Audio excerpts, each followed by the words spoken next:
vamos a hablar de los tipos de violencia que la ley 348 menciona, justamente para que usted que nos está viendo en casita pueda reconocer si es que está siendo víctima de alguno de estos tipos. Estamos con la señora Mónica Bayá, coordinadora de la Alianza Libres Sin Violencia. ¿Cómo está, Mónica? Muy buenas noches. A ver, contémosle a las mujeres específicamente que son víctimas de violencia a reconocer, ¿no? ¿Cómo pueden reconocer estos 16 tipos de violencia?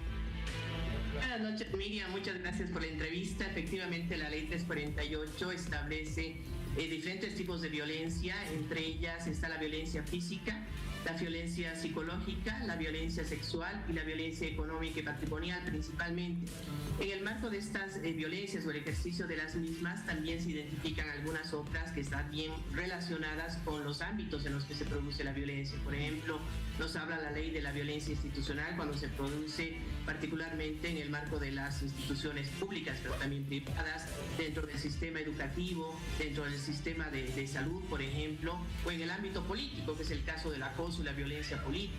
Sí. También refiere a la violencia ejercida a través de medios de comunicación, por ejemplo, o aquella que está vinculada más bien a la afectación de ciertos derechos, como la violencia contra la intimidad, la violencia contra la dignidad de las mujeres, la violencia contra los derechos sexuales y reproductivos, que son formas de violencia que están previstas en esta ley 348 y que buena parte de ellas pueden constituir también tipos penales, es decir, delitos previstos en el Código Penal, que es la norma que establece qué conductas pueden ser calificadas como delitos, estableciendo las sanciones correspondientes. Muy bien, ahora hay un tipo también de sanción, como usted menciona, pero ¿cuál es más o menos para tomar en cuenta algunos ejemplos? Por ejemplo, la violencia física, ¿no? Que incluye agresiones de maltrato que generan lesiones en el cuerpo, en la humanidad de las mujeres y que pueden ser calificadas como violencia familiar o doméstica cuando no constituyen delitos que generan un daño mayor, como las lesiones graves o las lesiones gravísimas, por ejemplo. La violencia feminicida, que está vinculada al delito de feminicidio particularmente.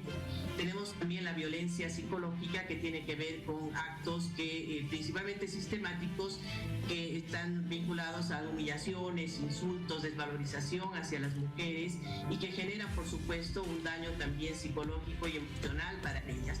Y, por supuesto, la violencia sexual, una violencia gravísima que se traduce en delitos como la violación, el abuso sexual, el acoso sexual, que es muy frecuente también en el ámbito laboral, la violencia sexual también hacia niños, niñas, adolescentes, el estupro, son algunas de estas figuras que constituyen delitos y que tienen que ver con actos no consentidos por la chica. Exacto, Mónica. ¿Y cómo se repara el daño causado a una mujer víctima de violencia? ¿Qué dice la ley con relación a esto?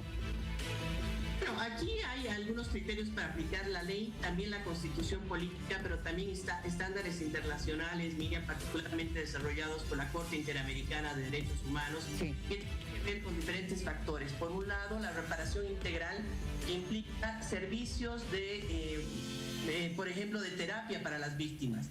Tiene que ver con la indemnización, por ejemplo, del daño no solamente material, sino inmaterial que sufre la víctima. Por ejemplo, temas que están vinculados a costos de curaciones, por ejemplo, claro, que muchas de las lesiones físicas generan, ¿no? Entonces, tiene que ver también no solamente con una responsabilidad de los agresores, que son los primeros juzgados cuando se los condena, sino también con una responsabilidad del Estado, ¿no? Por exactamente. Ejemplo, ahora, Mónica, servicios integrales para las víctimas. En medio de todo esto, gracias ante todo por haber estado con nosotros. Es importante que quienes están o consideran o creen o suponen que están viviendo una situación de violencia, por favor, no se calle. No hay que callar estos actos de violencia y en todo caso sí denunciarlos. Muchísimas gracias, Mónica. Será hasta una próxima oportunidad.